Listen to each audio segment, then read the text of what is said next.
Bonjour à toutes et à tous et bienvenue dans Évadez-vous près de chez vous. Merci à notre partenaire Wallonie-Belgique Tourisme. Aujourd'hui, je vous propose de découvrir non pas un, mais 3 nouveaux lieux. Connaissez-vous les plus beaux villages de Wallonie? C'est une ASBL, elle regroupe actuellement 31 villages. Cette association veut promouvoir l'attrait touristique de ces 31 villages. Après vous avoir déjà présenté Clermont-sur-Berwyn, Chassepierre et Fagnoles, je vous présente 3 nouveaux plus beaux villages parmi les 31 que compte cette liste. Olne en province de Liège, Wéris et Miroir, tous les deux en province du Luxembourg. Voyons ensemble pour quelles raisons ils sont les plus beaux de Wallonie. Changer d'air. Se déconnecter pour se reconnecter. Se vider la tête. Se nourrir l'esprit. S'égarer pour mieux se retrouver. Découvrir. Se découvrir. Se sentir libre. Destination Wallonie. Tout pour s'évader. Faites le plein d'idées sur visitewallonia.be. Dans cette émission, on parle de plus beaux villages. Vous savez, c'est les plus beaux villages de Wallonie. Et j'ai le plaisir d'accueillir Anne Zinen. Bonjour Anne. Bonjour Frédéric. Anne Zinen, directrice de la Maison du Tourisme du Pays de Herve. Alors, on parle un petit peu d'Olne ce matin. En quoi est-ce que c'est un magnifique village à visiter ? C'est un village en fait un peu différent. On arrive là tout doucement sur la vallée de la Vesse, là vers là. C'est un village qui est un peu au creux justement comme ça d'un paysage verdoyant évidemment puisqu'on est toujours au Pays de Herve. Et on est plutôt sur non pas des briques rouges comme on les a sur Clermont par exemple, mais plutôt sur des moellons. Alors, on a énormément de vieilles fermes villageoises donc en moellons calcaires. Et on a un centre de village qui tourne autour de l'église, finalement, avec une église assez imposante. Et donc, on tourne autour du village et on a justement cet ensemble aussi assez harmonieux, mais plus en moellons qu'en briques rouges, comme on peut le voir, par exemple, sur Clermont. En termes d'attractivité, on a un audioguide aussi qui est téléchargeable pour visiter le village. Quand on arrive sur le village, on a le panorama du village. On va pouvoir monter, par exemple, sur tout le nouveau quartier de l'école et le restaurant qui est un peu finalement le point d'information touristique pour les touristes qui arrivent. Et donc, on a plusieurs maisons remarquables en plein centre du village, de l'église Saint-Sébastien. On a un chantoir aussi, chantoir de la Falise, qui est intéressant. Et donc, on a vraiment un ensemble harmonieux, j'ai envie de dire, avec cet ensemble autour de l'église. On a le sentiment que dans ce village aussi, il y a un vrai esprit de village, que tout le monde se connaît, que les gens s'entendent bien. Il y avait notamment, je ne sais pas si ça existe encore, un week-end particulier qui s'appelait Olne autrefois, où on présentait toute une série de vieux métiers. Tout à fait. Donc, ça existe toujours tous les 2 ans. Et donc, c'est une fête, évidemment, très, très intéressante, très festive. Effectivement, on sent vraiment un village qui est très, très soudé, des villageois qui sont très soudés. C'est très gai. Enfin, moi, pour en connaître quelques-uns, je me dis, c'est un très, très chouette village, une très belle ambiance. Et donc, quand on arrive à cette fête d'Olne autrefois, on découvre tous les métiers d'antan, mais ça va à la fois du métier de l'agriculteur à la couterie, à l'école, l'ancienne école, une ancienne classe, avec des démonstrations. C'est chouette, c'est surtout le dimanche évidemment, mais il y a la confrérie du Let's Go qui intronise. Enfin, il y a toute une série d'activités autour de cette fête à Olne qui s'appelle Olne autrefois. Maintenant, dans le cadre de la reconnaissance justement plus beau village de Wallonie, le village est actif également par l'organisation de promenades, de concerts, donc ou par exemple quand c'est l'année de Olne pour la nuit romantique, le village s'active aussi. Ça fut le cas il y a 2 ans avec tout le village éteint, avec des bougies à toutes les fenêtres, avec des concerts romantiques. C'était dans un esprit et une chaleur humaine tout à fait intéressante. Est-ce qu'il faut conseiller aux auditeurs, Anne, de passer par Olne cet été ? Alors, il faut conseiller évidemment aux visiteurs de passer par Olne. On a aussi un service touristique dynamique sur Olne et donc avec une carte très intéressante. cet été, il y a une exposition permanente d'artistes donc à voir également. Et donc, soit on passe par la maison du tourisme si on n'a pas cette carte sous la main, mais il y a également à l'espace montagnard, donc au restaurant, là où il y a un parking justement très important pour accueillir les touristes. Et là, on peut se procurer la carte de promenade et avoir un peu les informations sur le village. Dans le coin, on a également le domaine de travail de Ouégimont qui peut être intéressant. On a le samedi aussi la visite de la fromagerie du Vieux Moulin. On est vraiment tout près de tout cela. Donc je crois que si on va faire un tour ne plus que d'une heure ou deux dans le centre de Aulne, on trouvera plein d'activités à faire autour. C'était Anne Zinen, directrice de la Maison du Tourisme de Pays de Herve. Merci beaucoup d'être passée par l'antenne d'RCF ce matin. Et puis nous, on poursuit l'exploration des plus beaux villages de Wallonie. Merci. Looking to the sea, crowds of people wait for me. Seagulls scavenge, still ice cream. Worries vanish within my dream. I lift my soul down by the sea. I lost control, living free. I lift my soul down by the sea. I lost control, living free.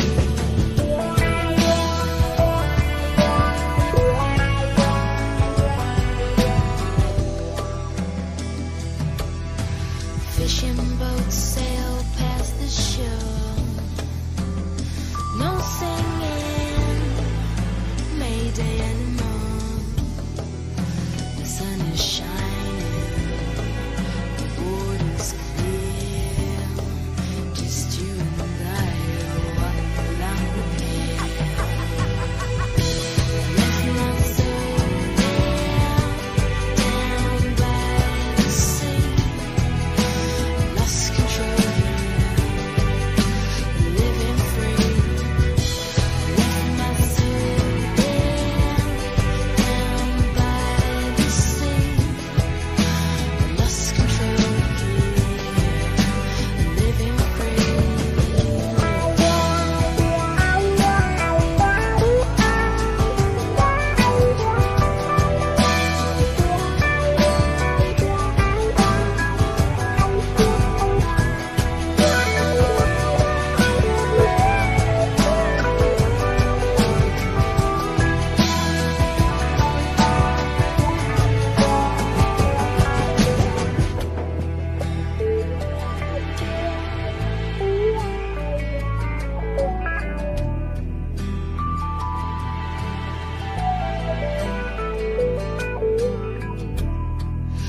A cool breeze flows, but mind the wasp.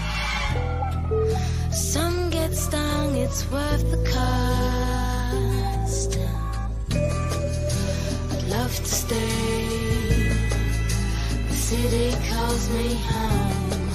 More hassles, fuss, and lies on the phone. Left my soul down by the sea. I lost control here, living free. I left my soul down by the sea. I lost control here,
On parle des plus beaux villages de Wallonie dans cette émission, et parmi les plus beaux villages de Wallonie, il y a Wéris. Bonjour Aubrey. Bonjour Frédéric.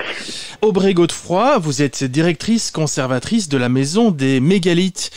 À Wéris, évidemment, c'est très connu comme endroit à voir. Mais avant toute chose, Aubrey, pourriez-vous nous dire s'il faut venir à Wéris, s'il faut venir voir ce beau village et pour quelles raisons ? Bien, évidemment. Donc, Wéris est un des plus beaux villages de Wallonie qui est très charmant. Et il est aussi connu pour son site mégalithique de dolmens et de menhirs. Que peut-on voir si l'on vient dans le village ? Est-ce qu'il y a des belles maisons, de beaux endroits ? Oui, de très belles maisons, une église, une des vieilles fermes et aussi toutes des promenades pour aller découvrir dolmens et menhirs et aussi tout ce qui est pierre de légende, pierre rénale et du diable. C'est quoi, c'est un village traditionnel ? C'est quelque chose qui reflète l'image du passé en fait ? Oui, c'est ça, c'est un village tout à fait typique. Hein. Vous pourrez voir son petit fournil, notamment en pan de bois, des vieilles fermes typiques.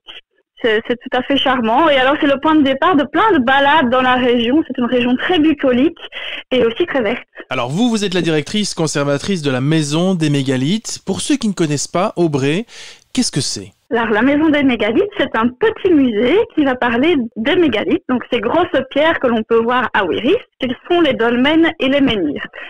Et c'est un musée qui va parler de leurs constructeurs, les agriculteurs du néolithique.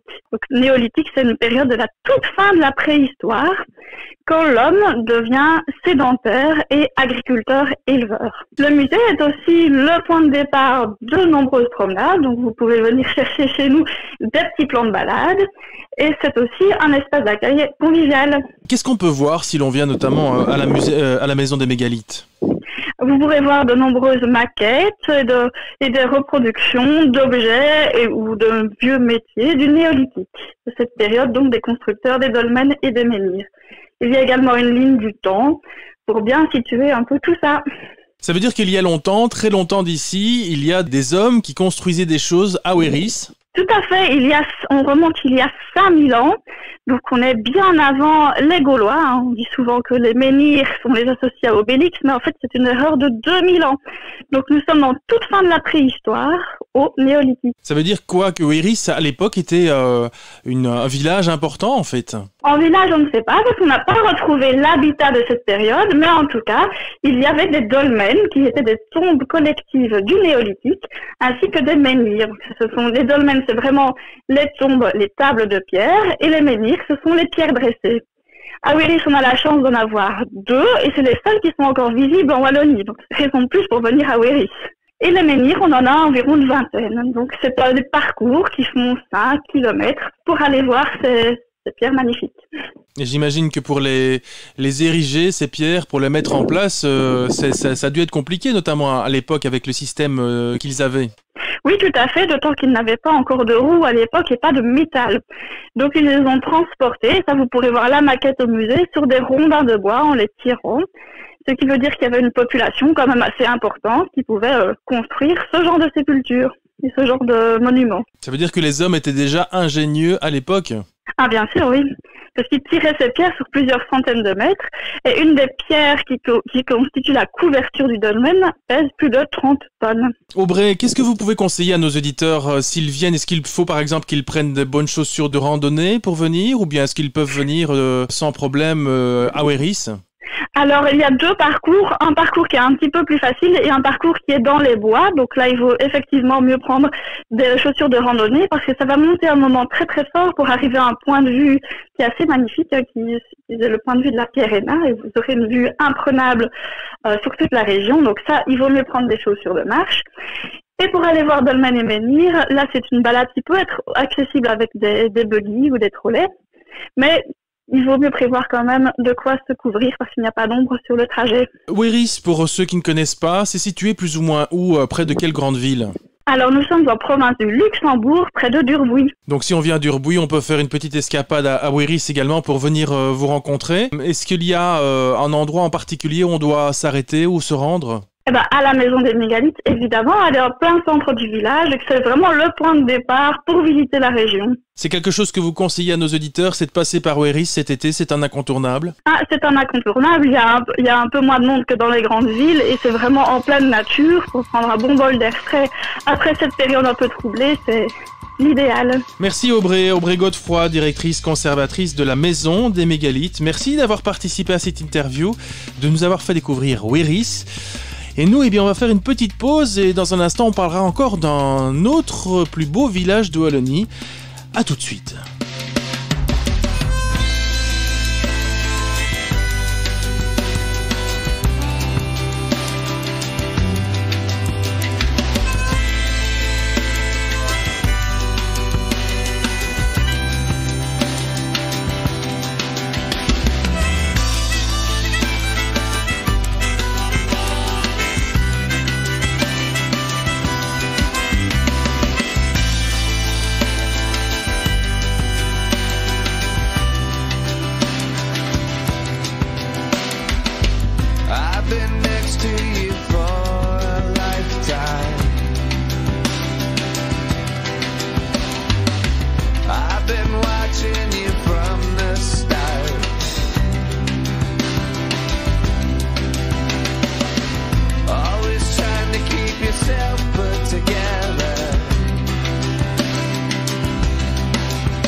Dans cette émission, eh bien, on présente 3 parmi les plus beaux villages de Wallonie et j'ai le plaisir d'accueillir Richard. Bonjour Richard. Oui, bonjour Frédéric.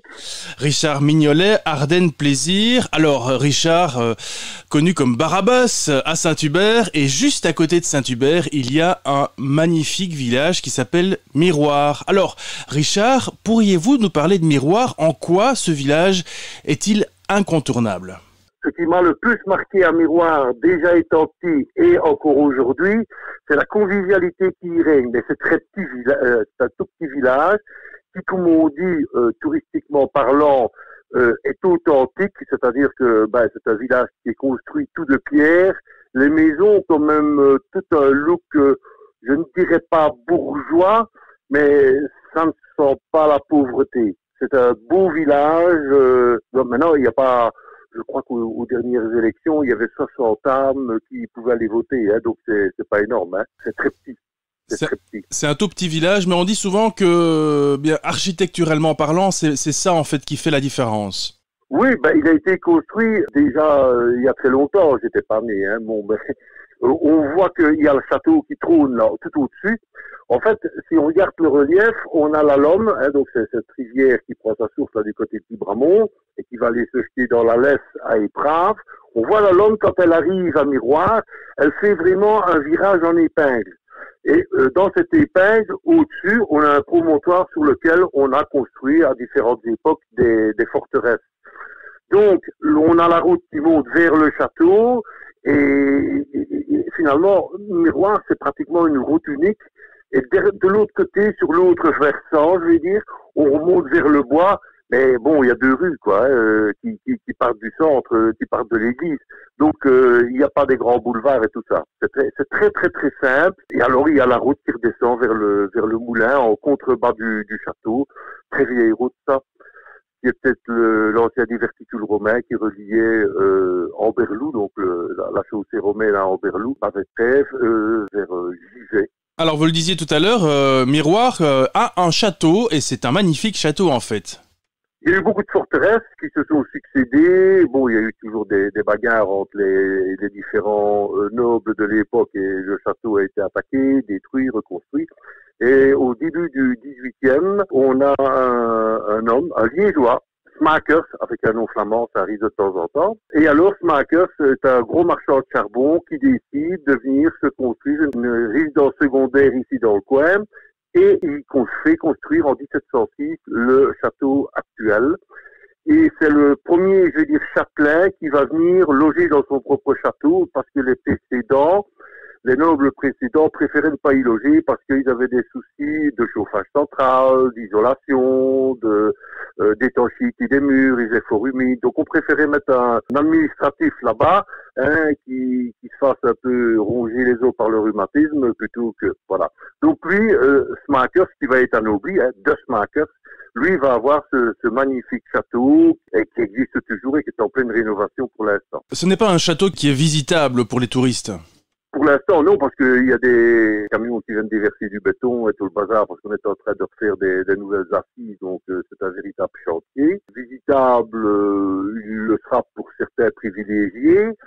Je garde toujours le désir, et je crois que c'est pas vain, de pouvoir visiter, si pas à l'intérieur, une partie quand même du château et d'en faire le tour, parce que bon, il y a aussi des dépendances, hein. Il y a moyen de le contourner complètement, hein. On m'a déjà contacté pour me dire, ouais, on va organiser des balades avec repas et tout au sein du château. Donc il y a quand même des projets qui se mettent en place avec d'autres partenaires, avec des habitants de Miroir qui sont restaurateurs ou des machins comme ça. Donc ce sera possible, mais il faudra attendre que tout soit fini. Richard, Miroir, est-ce que c'est un beau lieu pour faire des balades et des belles promenades?